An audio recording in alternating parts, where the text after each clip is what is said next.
南瓜这样做个个空心，外脆内糯。先把南瓜去皮，用这种老南瓜是最好的。再切片，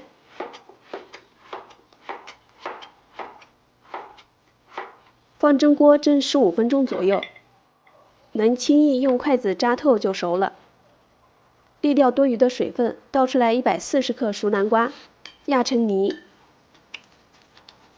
再加60克牛奶。这个南瓜泥不太细腻，可以放料理机里搅打一下。然后加25克糖、1克盐、20克面粉或者用大米粉，再加30克玉米油，搅打细腻，倒进不粘锅里。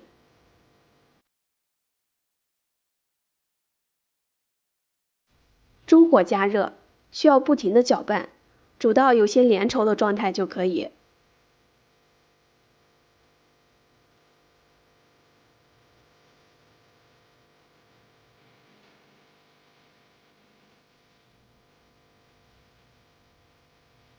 关火之后加150克木薯淀粉，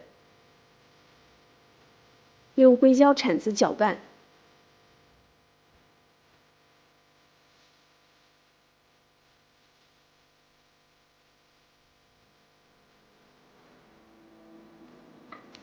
直到像这样没有干面粉了就行。准备鸡蛋，搅散之后分次加到粉团里。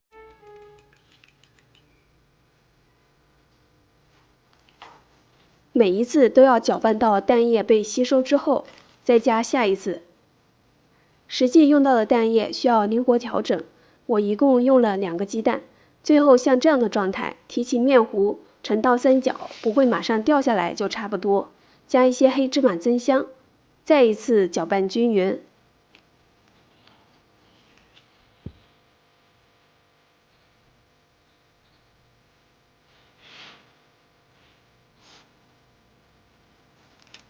把面糊全部倒在袋子里，